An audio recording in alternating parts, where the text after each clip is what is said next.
Donc, bonjour à toutes et à tous, je suis le docteur Justin Deschamps, médecin généraliste dans la région de Rouen. Et je vais vous présenter aujourd'hui mon travail de thèse qui s'intitule « Dépistage et prise en charge des hommes victimes de violences conjugales par les médecins généralistes de l'Eure et de la Seine-Maritime ». Je n'ai pas de lien d'intérêt particulier à déclarer. La violence conjugale est définie par l'OMS comme tout comportement qui, dans le cadre d'une relation intime, va causer un préjudice d'ordre physique, sexuel ou psychologique. Il existe plusieurs types de violences, psychologiques, verbales, physiques, sexuelles, ou encore économiques, administratives ou spirituelles. Le cycle de la violence a été décrit à la fin des années 70 avec une phase où les tensions s'accumulent jusqu'à atteindre leur paroxysme lors d'une phase d'agression. S'ensuit une phase de justification, puis de réconciliation, aussi appelée lune de miel. Ces deux dernières phases ont tendance à diminuer avec le temps. Le ministère de l'Intérieur, en 2022, a publié le rapport « Vécu et ressenti en matière de sécurité » qui montre que parmi les personnes interrogées se disant victimes d'au moins un type de violence conjugale dans l'année, 23% étaient des hommes. La même année, l'étude nationale sur les morts violentes au sein d'un couple montre que sur les 145 décès dus à des violences conjugales, 27 concernaient un homme. Devant ces chiffres, nous pouvons nous interroger sur nos pratiques de dépistage et de prise en charge de ces hommes victimes de violences conjugales, et nous avons choisi de nous intéresser aux médecins généralistes de l'Eure et de la Seine-Maritime. Pour répondre à cette problématique, nous avons réalisé une étude qualitative par entretien semi-dirigé qui a été validée par le délégué à la protection des données et catégorisée hors loi Jardé. Parmi les critères d'inclusion, nous pouvons retrouver un exercice ambulatoire supérieur à 50% de l'activité du médecin généraliste, ainsi qu'un exercice dans les départements de l'Eure et de la Seine-Maritime. Les médecins interrogés devaient avoir été exposés ou non au cas d'un homme victime de violences conjugales en consultation. Le recrutement s'est fait par effet boule de neige. Les données ont été analysées via la théorisation ancrée en utilisant le logiciel NVivo.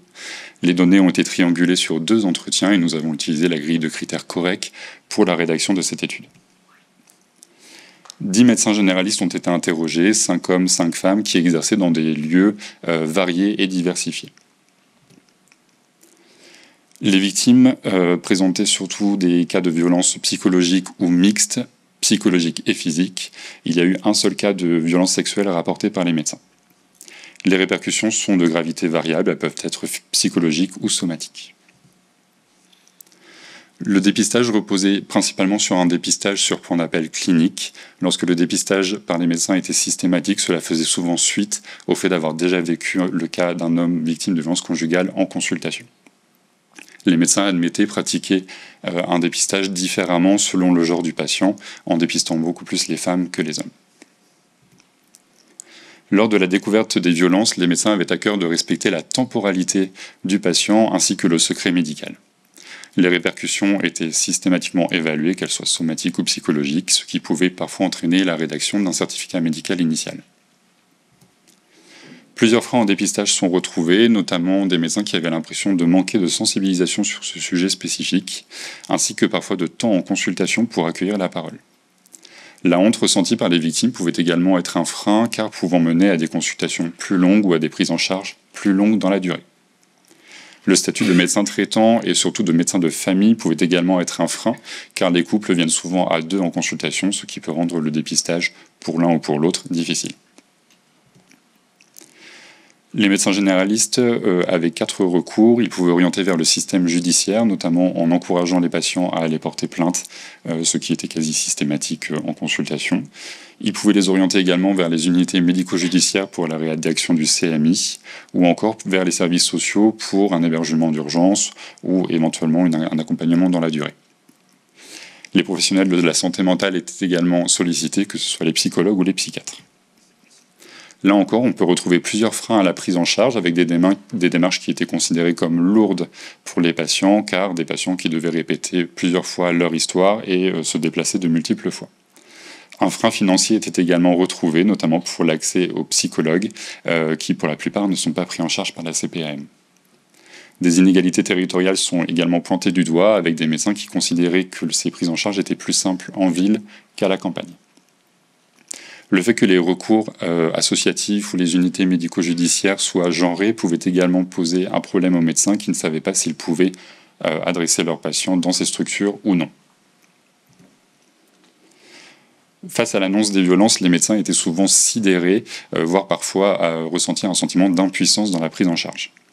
Le suivi familial leur posait questions, et notamment le suivi de la conjointe violente. D'un point de vue plus positif, les médecins considéraient cette expérience comme sensibilisante car elle leur permettait de se questionner sur leur pratique de dépistage. Les internes et les remplaçants avaient également un rôle important pour eux car ils étaient parfois les premiers interlocuteurs de ces victimes. Plusieurs pistes d'amélioration étaient retenues par les médecins, notamment le fait de lutter contre ces idées reçues ou d'utiliser des affiches exposées en salle d'attente. La formation n'était pas considérée comme insuffisante, mais était parfois considérée comme trop centrée sur les femmes victimes de violences conjugales. Les instances pourraient également être utilisées, notamment l'école ou les activités extrascolaires, pour sensibiliser le plus jeune âge. Comme nous l'avons vu, les médecins généralistes estimaient avoir un rôle central dans le dépistage de ces patients. La Haute Autorité de Santé recommande un dépistage systématique pour les femmes victimes de violences conjugales, et on pourrait imaginer appliquer ce dépistage lors de l'accueil d'un nouveau patient ou pour des patients suivis depuis plusieurs années, prétexter une mise à jour du dossier médical. Le cabinet était considéré comme un lieu de prévention, ce qui est retrouvé dans une étude qui a interrogé 900 patients qui considéraient que les affiches en salle d'attente permettaient de libérer plus facilement la parole sur certains sujets. Des outils de dépistage existent, tels que le violentomètre qui peut être facilement affiché, ou encore le questionnaire WAST, mais qui pour le moment n'a été validé que dans la population féminine. Le rôle des remplaçants et des internes était vu de façon positive dans notre étude. Cependant, dans des études qualitatives portant sur l'abord de la santé sexuelle ou de certains sujets tabous, certains patients exprimaient des réticences à s'adresser à un remplaçant ou à un interne. Le rôle de médecin de famille questionnait aussi beaucoup nos médecins. Dans les recommandations australiennes ou dans certains articles américains, les recommandations, c'est plutôt de séparer le suivi du couple en cas de violence. Les représentations des médecins étaient également interrogées dans notre étude, dans un de ces épisodes du podcast Méta de choc qui interroge le militantisme dans la violence conjugale. L'auteur montre que la société, les médias et les stéréotypes de genre peuvent influencer nos schémas cognitifs, nos heuristiques notamment, c'est-à-dire des raccourcis mentaux qui nous aident à prendre des décisions rapides en consultation, ce qui peut donc être très positif, mais lorsque ceux-ci sont influencés d'une manière subjective, ils peuvent également entraîner des biais cognitifs. On peut lutter contre ces biais cognitifs en utilisant la métacognition, donc il y a un outil qui nous aide à nous interroger sur nos pratiques en se questionnant sur pourquoi a-t-on pris telle décision en consultation, et finalement de s'interroger sur pourquoi est-ce que l'on pense ce que l'on pense. Les recours étaient plutôt bien identifiés par les médecins de notre étude, et c'est ce que montre une étude de 2011 qui montre que grâce aux campagnes de sensibilisation, les médecins sont de mieux en mieux renseignés sur les réseaux de violence intrafamiliale. Il persiste cependant des disparités géographiques et un manque de connaissance de ce réseau ressenti par les médecins. On peut lutter contre cela grâce au site Déclic Violence qui vient cartographier les réseaux de suivi de ces patients qui subissent des violences intrafamiliales par département. Le fait que les structures soient genrées était un problème pour nos médecins. Dans la littérature qualitative qui interroge les hommes victimes de violences conjugales, ceux-ci montrent qu'ils ont des réticences à s'adresser à un centre médico-judiciaire ou à une association dont l'intitulé est féminisé. Plusieurs forces sont retrouvées dans notre étude, notamment son originalité ou son caractère qualitatif, ainsi que la majorité des critères corrects qui ont été suivis pour la rédaction de cette étude. Un biais d'interprétation inhérent à la méthode qualitative est également retrouvé, qui a été limité par la triangulation de 2 entretiens. Un biais de mémorisation existe également. On a prévenu les médecins qu'ils allaient être interrogés sur le cas d'un homme victime de violence conjugale, ce qui leur a permis de se référer au dossier médical de celui-ci en cas de besoin. La principale limite de cette étude a été la difficulté du recrutement. En conclusion, le médecin généraliste a toute sa place dans la prise en charge des hommes victimes de violences conjugales au sein d'un réseau pluriprofessionnel. Pour améliorer le dépistage, on peut essayer de prendre conscience de nos biais cognitifs et de s'interroger sur nos différences de pratiques de dépistage entre les genres. Pour cela, il serait bon d'étudier l'application de la métacognition en médecine générale. Et le fait d'être médecin de famille de nos patients peut nous aussi nous faire nous interroger sur la prise en charge des auteurs de violences et sur notre rôle auprès d'eux. Je vous remercie pour votre attention.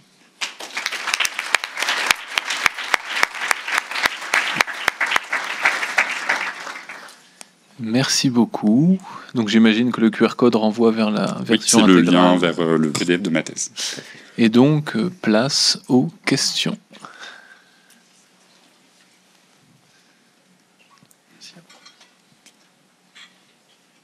Bonjour. En quoi consiste exactement le violentomètre? Qu'est-ce que c'est le violentomètre? Alors bonjour, c'est sous forme de soit d'affiches, soit de petits prospectus, et ça permet de décrire aux patients des situations qui sont soit convenables dans un couple, soit qui dérivent vers la violence. Et alors si vous voulez, il y a un gradient de couleur avec à peu près 30 items. Si vous êtes dans le vert, ça veut dire que votre couple, il n'y a pas de signe de violence dans votre couple. Et plus vous allez dans les items qui sont en rouge, donc par exemple je crois qu'il y a un avis sur le style vestimentaire de sa compagne ou son compagnon. Voilà, ce type d'item-là. Plus on va vers le rouge et plus on est susceptible de subir des violences. Et c'est plutôt un outil de prise de conscience pour les patientes et les patients.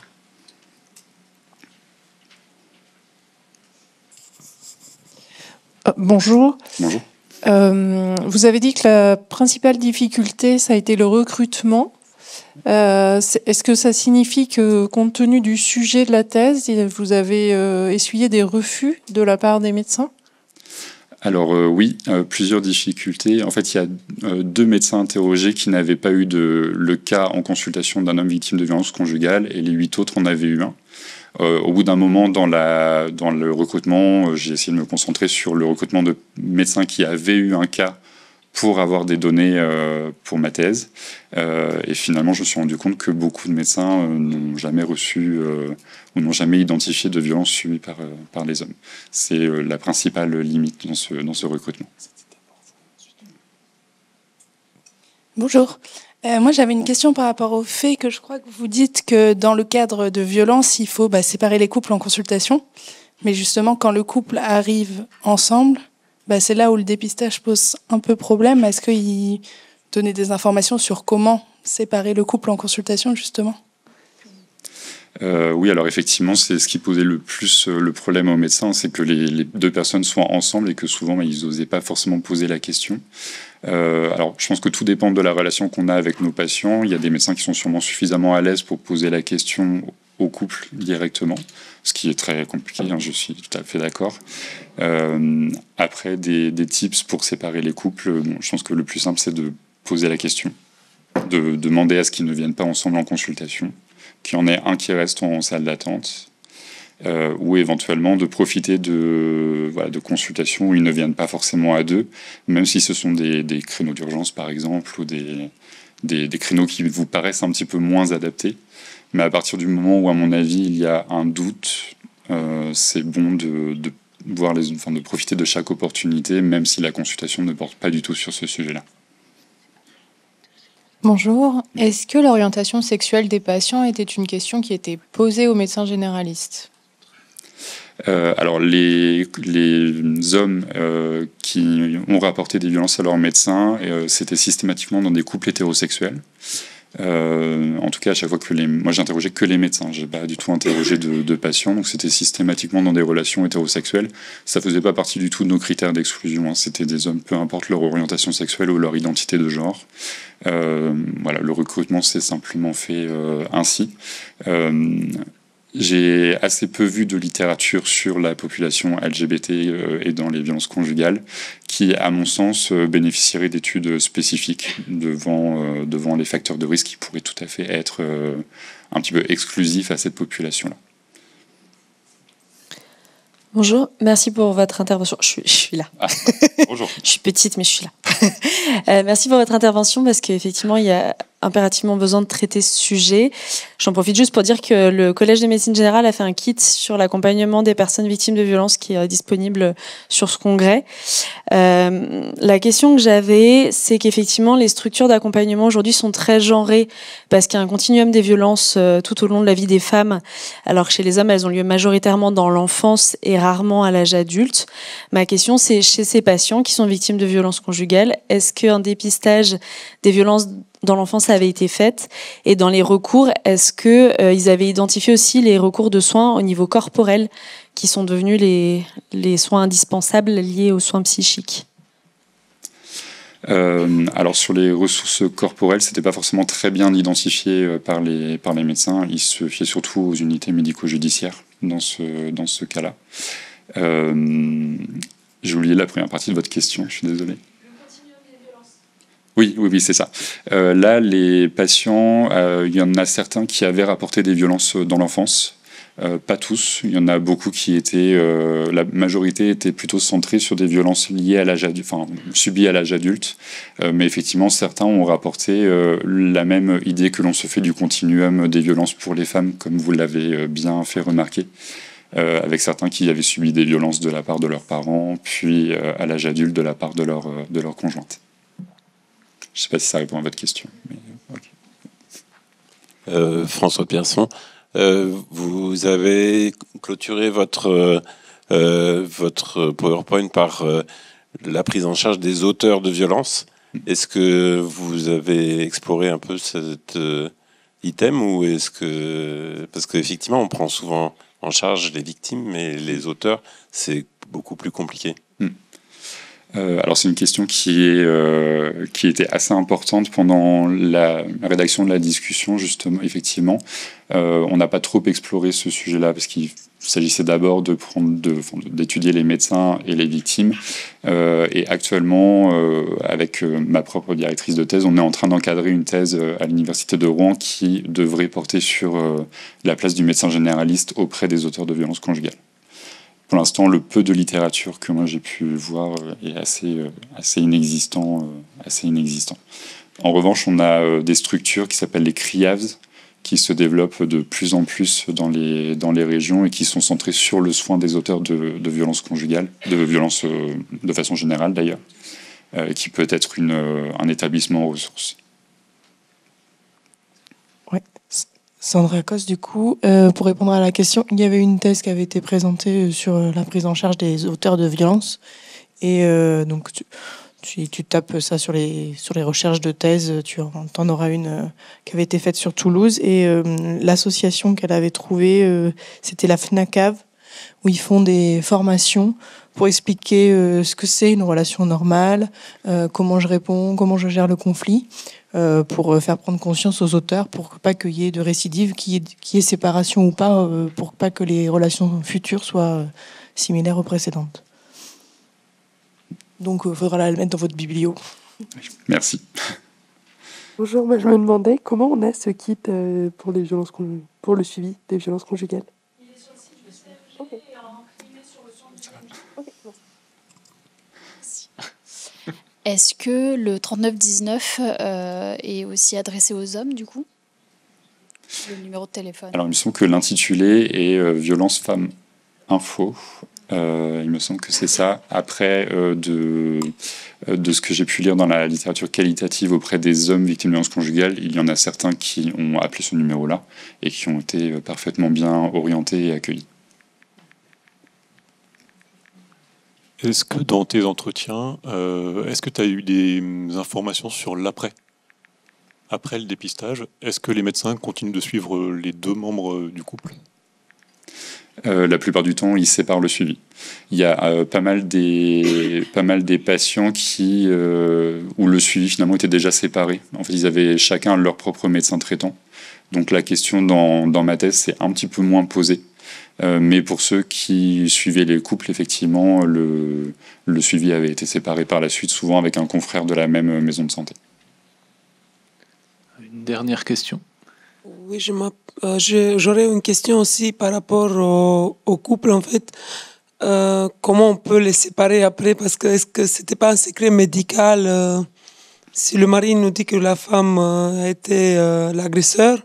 Comment on peut refuser la femme après? Comment on peut lui expliquer qu'on ne veut plus la voir si on ne peut pas lui dire le secret médical de l'autre?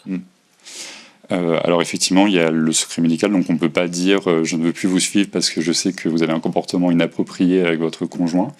À mon sens, voilà, on est dans l'obligation d'avoir une continuité de soins, donc il faut, à mon sens, d'abord pouvoir prévoir la suite, donc avoir un relais, un médecin généraliste relais, avant de dire, en fait, voilà, je suis dans la capacité de poursuivre la poursuite des soins et je vous adresse à telle personne pour la continuité. et je suis dans la capacité d'exposer les raisons de pourquoi est-ce que je prends cette décision aujourd'hui. C'est un petit peu froid, c'est un petit peu... mais d'un point de vue légal, on est dans l'obligation, dans cette obligation.